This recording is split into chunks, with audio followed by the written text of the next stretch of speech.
genocidial, ka gjetë për me kriju një armiqësi ose një hasëm në mes shqiptarëve, ka qenë kjo propagandë. Fshat qytet. Po që Gjakova ka shumë vlera historike, kulturore, që kanë shumë tema, që unë e marrë një temë, a jep chicken katon, për shembull, që është një temë.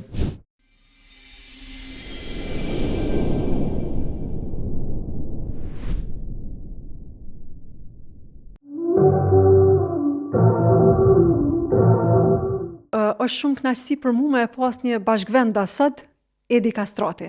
Mirë se erdhe, Edi. Faleminderit shumë, edhe për mua është kënaqësi me ardhur me një podcast interesant. Mirë se gjeta. Edi, kur e fillum paraprakisht bisedën, e përmenda pjesën e emrit, se isha duke mendu, domethënë se zakonisht emri Edi është si shkurtesë. Po më ka ra vlerë, më ka ra me mos sill kështu të një 2 javë ditë një post me emën temin, nuk e kanë ditë as mahall që shko me emnin. Kështu që nuk i faj, nuk i e vetëm, ja. Okej. Unë e kam Edones emrin, Edones Kastrati, aty ka shkruar Edones. Ata veç emrin e kanë lexu, Edones, edhe kanë thonë Edones s'po di, nuk e njohim. Edhe po flas më herët kjo punë. Po. Edhe po Edones e kam emrin, Edones. Në fakt e kom qitë në një poster të një shfaqjes një herë, Edones Kastrati, nuk e kanë ditë publiku kush jam. E mas ndej ma kanë bo obligative mi shkru Edi Kastrati gjithmonë. Kështu që Edi ma mirë. Po. Mësusat edhe arsimtarët e shkollës fillore më thirrin Edones në jakut të më shënë. Rëgo Edones! Me nëzi që e këthej krytë, se nuk më kujtohet që e mone. E që shumë ndërtu që kjo emri Edi me siguri familja tu? Po, normalisht. Po, E2, dy shkronët e para, E2, Edi, atëherë Edo, nuk u konë, edhe pse ne kush më thirë Edo, po më thirë, pa e ditë që kom emrin Edones. Kështu që do në lojmë Edones, që do në Edi. Jo, Edi, se edhe na nuk jemi të interesuar mos me ditë me kanë jemi të folë. Veç e pata kështu për kurreshtje. Edi, ju jeni aktor, kryesisht keni qenë në serialin Osamir, që ka pas shikueshmëri bajagi të lartë, edhe keni luajt rolin e një gjakovari, domethënë.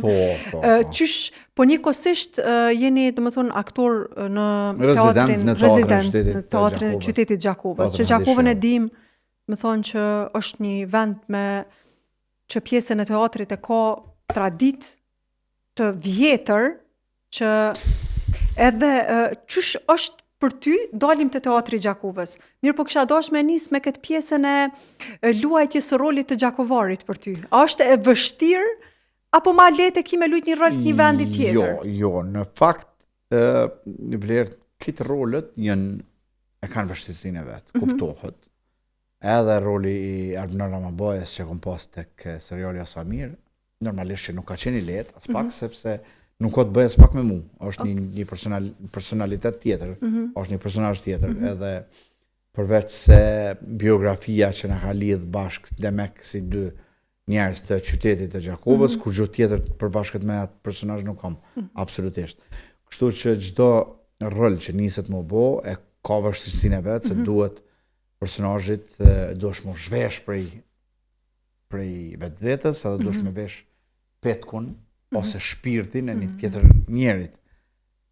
Po flas për me dash me pas sukses, se kemi raste që shohim edhe aktorë që janë nuk japin shumë zor asaj temës, bile janë edhe suksesshëm. Po ata i kanë format e veta. Aktrimi është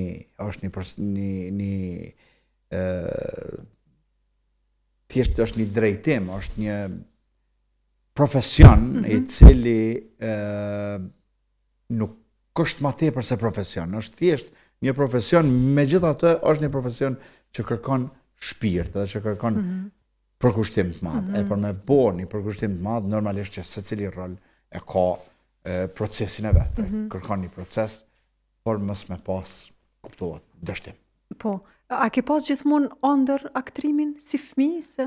Po, me të thonë drejtën vlerë, tash i kom bo goxha 10 vjetë, edhe gati jam në fazën, në moshën e mesme nashta, edhe pse ne kush mendon që jam i ri, jo i kom 10 vjetë, edhe me fol tash për dëshirat e mia të hershme, nashta është vonë, se nashta dhe kom harru, po e di që shumë i vogël kam qenë angazhuar edhe në projektet, programet të shkollave, shfaqjet fëmijëve, E kështu të me radhë nuk e majnë mend veten asnjëherë si jashtë objektit Pallatit Kulturës që vepron teatri mrena atij. Teatri si institucion. Ke qeni përfshin? Patjetër, në çdo herë, domethënë çdo periudhë teme të jetës, unë e majnë mend në teatr. Me aktivitete, me gjithçka. Për publikun, i publikut. Po. A është e zërshme që kjo zhveshja prej personalitetit tonë dhe me hynë në një personalitet tjetër? Kjo është procedurë e cila mësohet edhe profesionalizohet, po patjetër, nuk është kurrë nuk ndodh rastësisht. Është një profesion sikurse ai që i ka bo këto murët që i ka ly, njëjtë edhe na e kemi profesion. Si mjeku që është mjek, mi thonë mjeku ta është sër ti mja qëllu diagnozës, ja i thotë jo, se i marr analizat e njerit, e shoh analizat, ja për terapinë. Edhe na kemi, e marrim, e analizojmë veprën, e analizojmë, e shohim kush është ky personazh, ka shkon, çka bën, një biografi, edhe vjen deri te një personazh që del që nuk jemi na. Çdo njeri nëse e merr e këshyre, analizon, e sheh që si e ti ai. Apo kupton, ndoshta 10 milion njerëz mundet me dalë dikush si ti. Po është procedurë, është proces i aktrimit që duhesh patjetër me hi në likur tjetër kuj që thojnë. Po. O fjala për me dalë mirë. Me dalë mirë, po. Atë ka ndodhur ndonjëherë për shembull me lujt një rol edhe me thonë hajtë se s'pjapi zor kështu shumë, a din? Jo, nuk më ashtu, nuk di ashtu. Nuk di, është janë hapat që cilat ne kena mësuar në shkollë, se si duhet më përgatit një rol, përkundrazi, të bo vjetë, të bo përvojë ma tepër, ajo rritet edhe shtohet. Mandej kërkesa është dhe ma madhe. Prej vetvetes. Po patjetër, me ulëmtu ma tepër. Sa arti, sidomos aktrimi, në veçanti kërkon, e thash ma herët, e kërkon shpirtin, e shpirti duhet jetë patjetër hulumtues, e shpirti e dim shumë mirë që është sa një ma i vlefshëm që na kemi, dhe ata do të mirujt fort. E tash, për atë arsye nuk di me bo ndryshe, të më thonë. Po gjithmonë kërkon? Po, normalisht. Këtë pjesën, do më thonë, kur aktron, e tip përmend shpirtin, këtë aspektin emocional i bjen, do më thonë, disa herë që ti dush mu zhvesh prej personalitetit ton edhe mu kyç diku tjetër. Po ti realisht e ke lujt rolin e një gjakovarit, që ti e din paka shumë, në i fakt në gjuhën, e ke bo që ato që folet kryesisht në përditshmëri. Po, sepse ai personazhi ka pas qatë gjuhë. Po, qatë gjuhë e ka pas. Edhe do është me folë qësh... Po, a e kanë gjakovar qatë gjuhë? Na gjakovar, ta kemi qatë gjuhë? Jo, normalisht e kemi, kuptohet, po gjua lidhet komplet me gjuhën e trupit, edhe lidhet me ndjenjat e njerit, edhe lidhet me emocionet e njerit, lidhet me personalitetin e njerit. E tash kur t'ja bëjmë këto krejt bashk, krijohet një karakter i cili unë mendoj që nuk ekziston në shtetin e Gjakovës, një karakter i tillë. Para kom pas, stereotip, çfarë di. O deshke me shtu ma tepër, sepse ato kërkon edhe komedia, që ti duhesh pak me tepru për me dalë. Sepse nuk e besoj që ka din qatë mas. U konë begi poshtra i personazhi. Kur po thu, zbesoj që ka deri në qatë mas, për çka konkretisht e ki fjallën? Pa i konkretisht, ai personazh ka qenë se u kthym tash në vite, u kthym, ka disa vjetë që ka përfundu si punë. Për shembull, e ka pas shumë të theksume pjesën e kopratësisë, që nuk është prezente, e dim shumë mirë, edhe din gjithë ata që kanë shoshni me njerëz prej Gjakovës e din saktësisht që nuk është e vërtetë. Shumë e vërtet, e pse mendohet që kjo? Po se na vete e bojmë ato, na vete e rrisim se është, mendojmë që nëse nis humorin ose një lloj tash fjala bullizim është pak e teprume, po nëse nis prej vetes, atëherë kam shumë alet me folë edhe me ty. E na vetë e bullizojmë këtë. Për me bu humor. Thjesht, edhe dim shumë mirë që ka shumë humore, shumë porre, shumë s'pëdisha me qujtë që nuk ekzistojnë heq, por na i kemi kemi këthyn vetën tonë, vetën e parë, këtë rast. Edhe ky personazhi përveç kopratësisë që ka pas edhe një lloj s'pëdish më janë gjithë emrin, një lloj racizmi, nashta ndaj zonave rurale, e cila prap nuk është. Nuk është. Nuk është normal. Ajo është një propagandë armiqësore, e cila aty ku ka gjetë hapësirë më fut, është fut edhe ardhë deri tek vllavrasja shqiptarëve, po që nuk është absolutisht e vërtetë. Po don me thonë që në Gjakov nuk ka dallim. Jo, absolutisht. Qytet fshat. As nuk ka pas asnjëherë. S'ka pas asnjëherë. Nuk ka pas edhe nuk ka dhe nuk do të ketë, por që çka po mendon që i kanë ngritur këtu? Gjakova si veni ndoshta edhe gjeografikisht është në afër Shqipërisë. Edhe si vend ndoshta që ka qenë më lidhur kombëtarisht, edhe me Shqipërinë, edhe me e dim shumë mirë që edhe ata serbë që kanë qenë Gjakov kanë folë shqip, sepse nuk kanë guxuar me fol jashtë. E dim shumë mirë, e dinë edhe gjeneratat më të vjetra. Trajtimi që ka bëu aty ne. E do më thonë që e vetmja rrugë që shteti genocidial ka gjetë për me kriju një armiqësi ose një hasëm në mes shqiptarëve ka qenë kjo propagandë. Fshat qytet. Propagandë e cila, edhe njerë po thëmë, të njerëz të intelektual, pavarësisht geografisë ku kanë jetu, kanë qenë fshatar në tru, kanë ra prej e këtij provokimi. Nuk do më thonë me qenë fshatar nëse ti ki shpinë fshat, absolutisht. Ti mund është me qenë midis qytetit, po me qenë këtu. E realisht, tek shtresa intelektuale, kjo nuk ka piju asnjëherë. Tek njerëz e emancipum, tek njerëz të kulturun, tek njerëz të lexueshëm, kjo nuk ka piju. Kjo ka piju tek ata të cilët kanë dashur mi pranu këtë urrëtie, pavarësisht ku kanë jetuar, në fshat apo në qytet.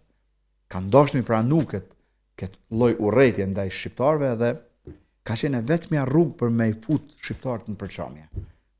Fatkeqësisht, tash mas sa viteve që ne u shlirum, tash fatkeqësisht po them që dalin gazetare të reja që i kanë 20 vjet, edhe nisen për shembull në Gjakovë dhe shkojnë bëjnë storie të tilla, të cilat nuk çojnë ujë askund, cilat e rikthejnë një lloj situate të pavërtet, po që Gjakova ka shumë vlera historike, kulturore, që kanë shumë tema, që unë e marrin një temë a jep chicken katon, për shembull, që është një temë veç me bo klikime, veç me bo ofendime, dhe mandej kur ti e sheh impaktin që ka kjo pyetje, e sheh impaktin që ka mujt me pas pikrisht prej genocidialve që kemi qenë të pushtuar prej tyre. Edhe e lidh me këtë fakt që unë po them. Domethënë është thjesht një diçka që fut përçamje. Edhe këtë përçamje kanë fut koftëshin larg tuhit, se si përmendja Semnin. Por realisht është një përçamje që është se vazhdimisht diskutohet që kjo. Është diskutuar, okay, tash ndoshta tash edhe pa qëllime, tash diskutohet për shkak të mos informacionit sakt. Se nëse ti e vet një njeri, a jep çikën në qytet, anë fshat, ai edhe nëse është i zonës më të thellë të fshatit, ai ka me thonë qytet. Se gjithkusht e don të mirën vajzës vet. Ose si me vet në Angli, a e kështë japë ma përpara chicken me një, se dhe atje ka fshat edhe në Angli, a e kështë japë ma mirë në oborë mbretëror, për shemë, ose në qytet. A i normalisht që ka me thonë qytet. Nuk diskutohet. Përgjigja është definitive në qytet. Se askush nuk thot, unë e chicken teme e kësha martu në fshat. Edhe nëse vet jeton në fshat. Edhe pse nuk zdia po kupton, është një pyetje përgjigja cilës dihet. Po cili atëherë është qëllimi? Qëllimi është veç me bo ofendime, me shajt njëri tjetrin. Se dia mujta me qëllu pak e kësaj. Po, realisht, po më vjen shumë mirë se që unë e kom një njeri nga Gjakova, se unë vetë jam, por realisht tash nuk muj në podcast temin me marrë atë roli që unë se musafirti kom që ata mi japë, mi shpalos ato. Kjo është mendimi jam, edhe është mendim i goxha i mendun, edhe besoj që kom drejt. Po, edhe kemi të nevojshme me ngrit vedien se Gjakova realisht gjithmonë është njoftë si qytet i vlerave, i kulturës, i profesionalizmit, edhe këto ndoshta bashkë që thati kanë qenë tendenca që me ullë qatë nivelin. Tendencat kanë qenë përveç asaj, sepse goditjet më të mëdha, strategjit më të mëdha të pushtuesit ton kanë qenë në shtresën intelektuale. Edhe normalisht se kanë dashur me i hek njerëzit të cilët janë ata të rrezikuar prej tyre. Por unë tash për mos me i përmend me emra sepse muj me harru shumë. Unë një ma tep jo ma tepër, po qindra njerëz, cilët nuk kanë pas lidhe me qytet, po kanë qenë të fshatit, që kanë qenë nivel intelektual, shtresë në alt, edhe cilët kanë qenë pika kyçe të qytetit Gjakovës. Askush asgjë s'ka bërë në drejtim, as nuk i kanë dalë. Mirë, po nëse ne mandej thojmë që nëse e kanë nalë me shkollu djalin ose vajzën, edhe mandej djali pa shkollum, nuk ka pas hapsina, atëherë kuptohet se nuk mundet me marë post udhëheqës një njeri i pa shkollum, e me lona i shkollumi onash. Atëherë ajo nuk ka të bëj me përcaktime apo me ndamje gjeografike, ajo ka të bëj me edukim edhe me emancipim. Unë qëtash tu bisedu më kujtu që dëgjova interviste në një emision të një djalit i cili tregoj që i një fshatit Gjakovës që gjatë luftës... Po, ai s'ka tregua asgjë, ai ka menu, ai ka qenë i ri atëherë. Ka qenë i ri, po çka mu ka bu me reflektu, ka qenë fakti që edhe na në shkollë, na secili kemi pas domethënë fëmijë të fshatrave të cilët kanë ardhur. Po Gjakova ka strehu mbi 50.000 banor, mbi 50.000 banor, edhe përveç asaj qyteti i Gjakovës është i vetmi qytet me brigadë të ushtrisë shlimtare të Kosovës, i vetmi qytet. I vetmi, kur thom i vetmi është i vetmi. Edhe Gjakova është i vetmi qytet që i ka shërbyr të gjitha zonat operative të luftës me ushtar, me ndihma, me uniforma, me pare, edhe është i vetmi qytet më i shkatrumi në Kosovë. Edhe është e dim shumë mirë që sot zhdukun ka, sot pa gjetën ka hala, edhe nuk ajo intervista nuk e di çfarë gjendje ka qenë djali, po megjithatë është personale, po unë deshta me ndërlidh me një realitet temin personal, se dhe unë si fëmijë kemi pas, në më thonë në klasë, edhe më kujtohet shumë mirë që në qatë të vite të shkollës fillore nuk i kom pas në klasë, mirë po ka qenë në një klasë bilet tjetër, kemi pas obligative ajo, sepse ka qenë në një klasë një vajzë tjetër, edhe unë kom shku, veç me idenë, dhe më thonë, gjithmonë kom komuniku me atë vajzën, për ideja ka qenë se na e kom kuptu që a i lexon librat e njëjtë të cilët i kom pëlqyer dhe unë. Po. Edhe do më thonë, unë e kom kalu prej klasës në klasë, edhe jam lidh me ato, veç në qëtë kuptim, do më thonë, ka bu shumë përshtypje mënyra që ajo ka sqaru pjesën...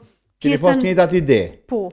Më thonë, unë edhe ajo kemi qenë shumë të njëjta në mendësi, në kuptimin edhe unë e kom pranu shumë mirë, edhe tjerët e kam pranu shumë mirë. Adim, pëmënoj më boni me reflektu, po nashta është veç kër e shikon dikon me paragjykim pa ditë. Po veç e ki iden, e paragjykimit mandi ajo automatikisht veç të vazhdon edhe të krijohet një ndjesi, edhe pse nuk është ndjesi reale, po ty të krijohet brenda vetes. Okej, Edi, kthehem për pak, vazhdoj me një blok marketingu.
Edi, pjesa e teatrit të Gjakovës. Teatri, nëse nuk gaboj, i qytetit Gjakovës është themelu në vitin 1977, apo? Po, është si teatr profesionist, është themelu jo në profesionist. Prej teatrit amatore Minduraku, ka kalu në teatrin profesionist, kaq, nuk ka pas emën, vitin 1977.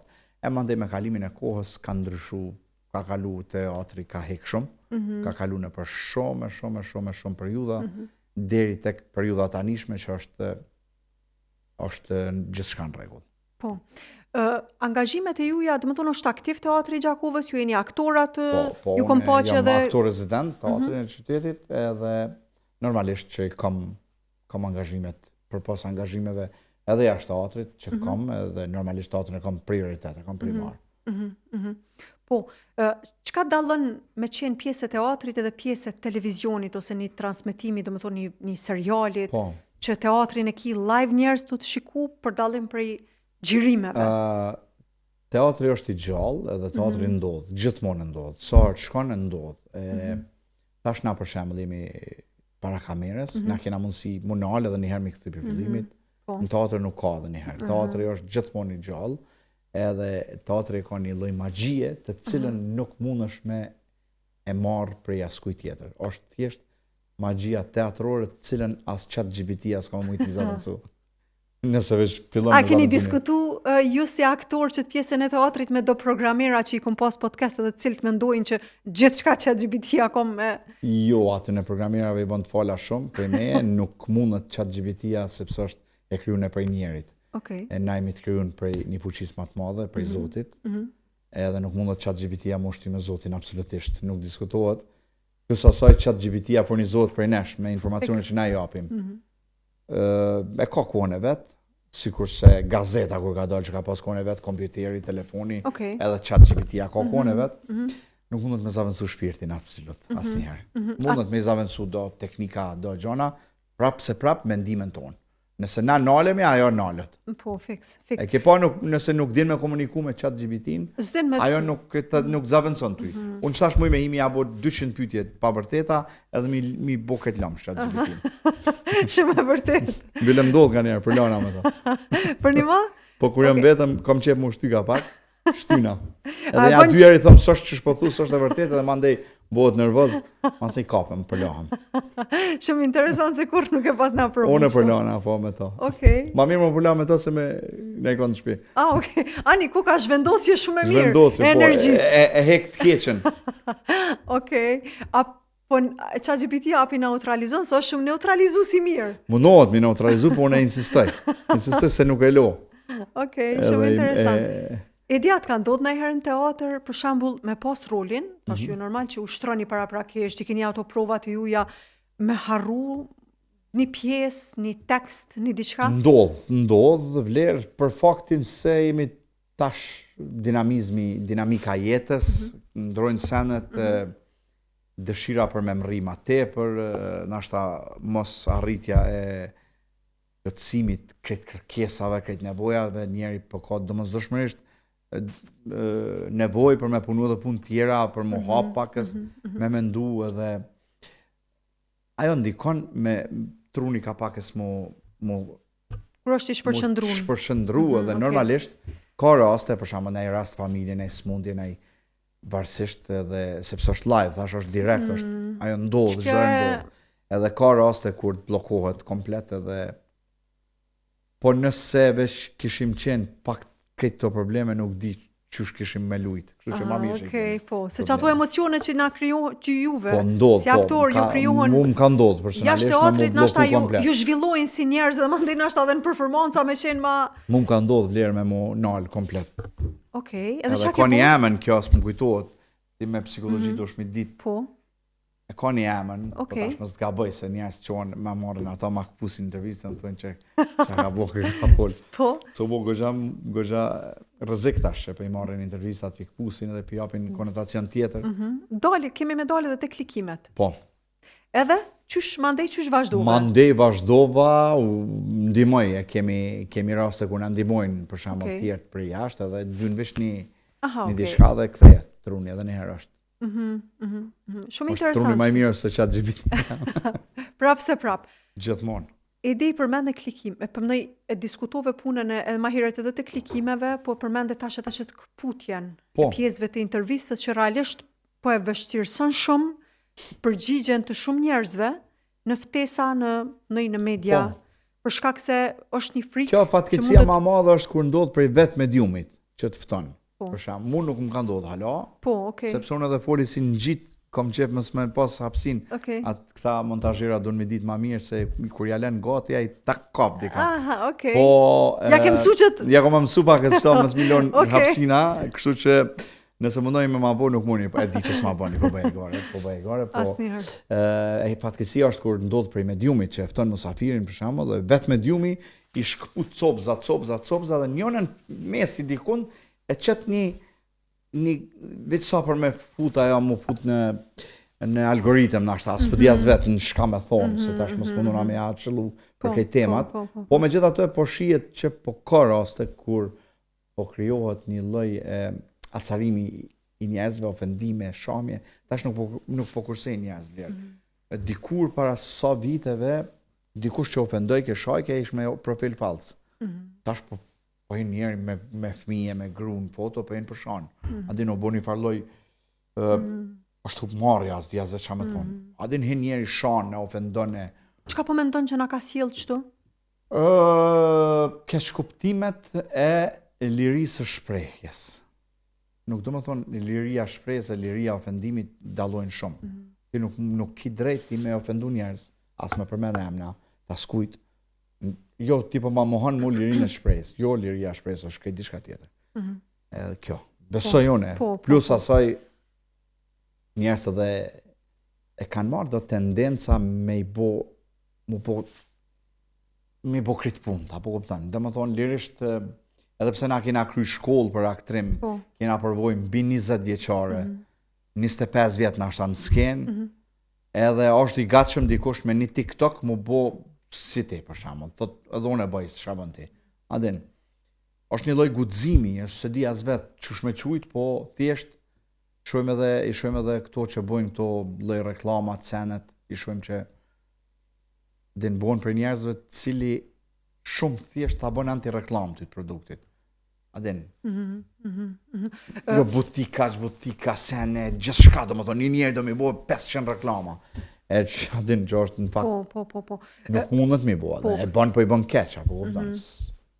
Pjesa e aktorëve, për shembull na i shohim sot në përditshmëri si shikues, aktorët që marrin pjesë në reklama të ndryshme. Tash unë si qytetare këtu dhe si njeri që na secili kemi nevojë për të ardhuna, dhe secilin punë bën për të ardhuna, a do të thot tash secili profesion ka një etikë të punës. A është në kuadër të etikës së punës me marr pjesë aktori në reklama? Po jo, është pjesë e profesionit aktorit. Është pjesë e profesionit, okay. Sepse nëse na i bëjmë reklam çsaj gotës, kjo duhet më bë reklam, edhe për me bërë një reklam duhet me kriju një reklam. Për me kriju një reklam duhet me qenë krijues. Për me qenë krijues duhet me pas shkollën e kryne.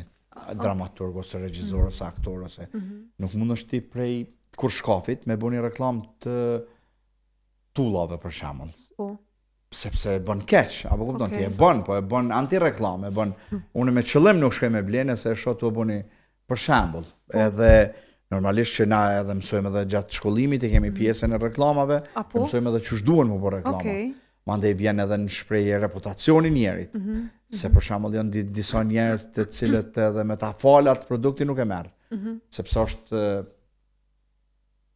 është i përlyt me shumë produkte, projekte të jo të mira, të cilat nuk janë as artistike as e dim shumë mirë për shembull, po tash pa dasht me hi me verifiku njerëz apo pa dasht me hi me cilësu njerëz apo me bo klasifikime, unë po them që është një tollovi e cila nuk e di çysh ka me marru. Nuk e di as vetë. Është tollovi realisht, okay, edhe sa i përket pjesës aktorëve, ndoshta po përgjithësi e mediave dhe këtyre klikimeve. Ju edi keni një emision t'juajin në Gjakov çdo ditë në Top Radio dhe në TV Syrivizion, po. Çdo ditë është live prej tonës drejt premten prej orës njerë kur kom fillu prej 7 deri 9 Po. në mëngjes. Po Gjakova qohet pak ma vonë. Është e vërtet që Okej. Që aty e ke pa që zgjohet pak ma vonë, po. Jo, ka edhe në aspekte ekonomike dhe aspekte financiare shihet që është ka ngjecje si qytet, po nashta është vetë faji i qytetarëve që jetojnë aty. Kur thom qytetarëve, kam fjalën për Gjakovën dhe rrethinën, kuptohet. Zgjon pak ma vonë edhe pash që duhet patjetër me bë një orë ma. E bona 8 deri në 10 e mandej kur ke koha e fushata këto që na kanë dhe na shpërlatrunin e mandej e po të obligative me bë 8:30 sepse i bike kamermanave më naj deri vonë edhe tash kom 8:30 deri në orën 10 çdo ditë është live. Nuk ka një tendencë ku më di çka me spulu në anija apo në ket thjesht zgjona në mëngjes me pi kafe me njerëz sepse kom dëshirë me qenë humanist. E kam zemrën e madhe. Përmbushesh kur je në me kontakt. jap. E nuk do të thonë me jap veç financiarisht, po edhe nëse i thu dikuj mirë mëngjes ti jetu jap diçka. Kjo është më e madhe se financiarisht. Jetu jap dikuj një buzëqeshje, jetu jap dikuj një thjesht e pi një kafe me dëgjues, me shikus, kam shumë dëgjues e shikus në Kosovë edhe në diasporë sidomos. Emisioni ka emrin Ama mirë këtu atje. Ju nis për faktit që diaspora jonë është pika më e rëndësishme që na kemi. Apo shtresa më e nevojshme dhe më e rëndësishme e vendit tonë, të ditë për faktin se vitet 90-at, 80-at, askush nuk ka dalë prej qefit, kanë qenë vetëm 2 qëllimet ikjes, njekja politike dhe kushtet financiare. Asgjë tjetër. Kërkush s'ka dalë për qef. E derisa ata në vitet më të rëndësishme tonat kanë hongër bukë e lot nashta për me ndërtu këtë vend e për me i qu çdo cent në këtë shtet, atëherë na duhet një farforme me respektu ata në maksimum. Kuptohet edhe historikisht edhe në luftra, edhe në çdo gjë bo me diasporën. Nëse kthehemi edhe tek Skënderbeu, edhe ai mundet më llogarit si diasporë, kur është kthy edhe te Ismail Qemali sepse ka jetuar në Turqi. Duke vazhdu kështu me periudha të ndryshme deri tek lufta çlirimtare, lufta mashet që kemi pas, ku ka qenë përveç batalionit Atlantiku, ka pas edhe luftarë cilët kanë lënë punat e kanë lënë krejt kanë artu. Mos flasim mandej edhe financiarisht 3% shi pare, gjithka diaspora ka qenë prezente në jetën tonë. Edhe prapse do të më vazhdu me qenë prezente. Unë e kom bua ma mirë këtu atje emrin. Që me përfshi ma shumë, me ndje ata ma shumë. Sepse për para kur kanë ardhur i kanë vetë pyetjen e parë që kanë bua ma mirë këtu atje. Edhe ata të shkretit kanë thonë këtu, normal, kanë dosh pak më na bo qefin. Apo mendon që kanë dosh me na bo qefin apo një mam?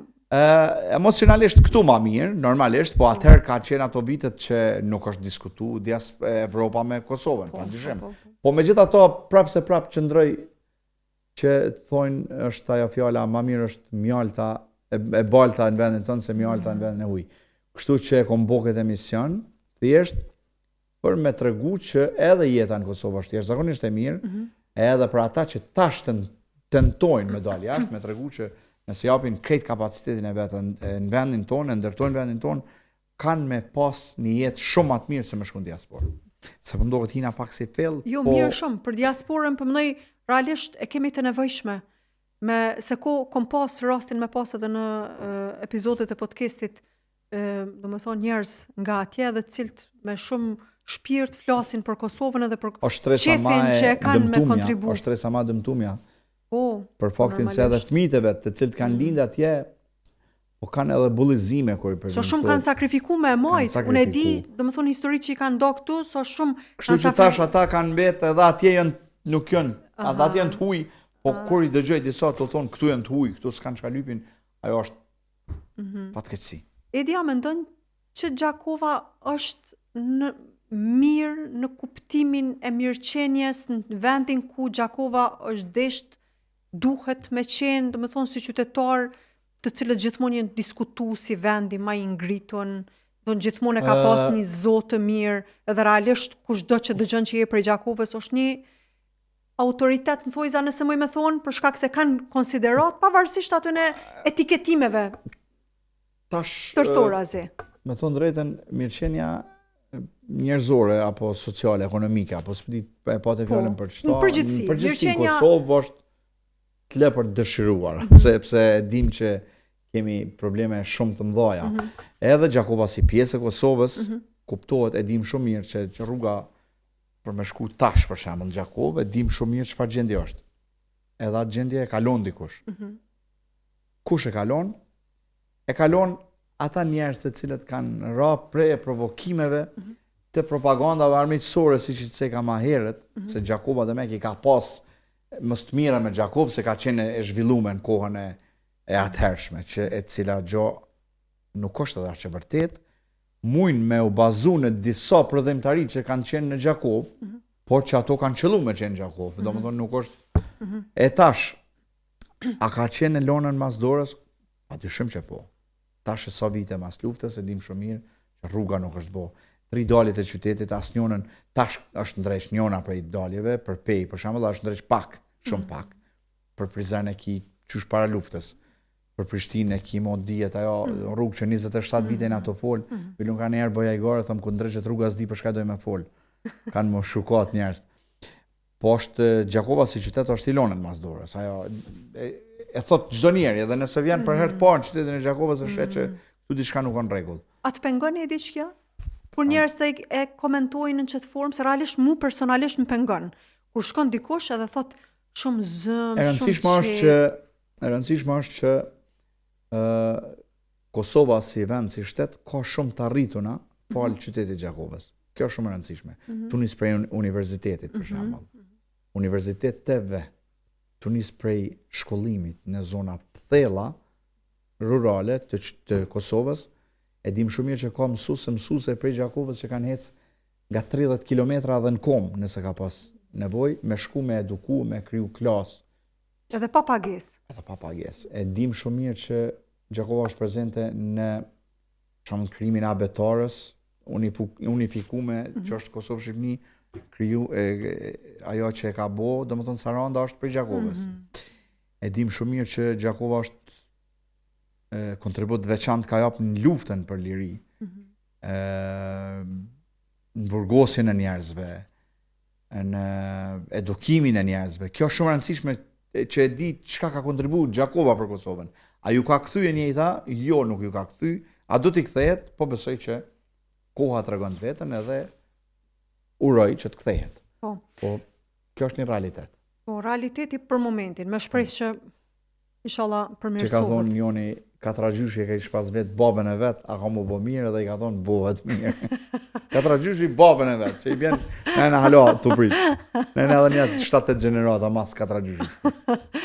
Edi po kthejmë të aktrimi, a i stimulon fëmijët e tu? Jo.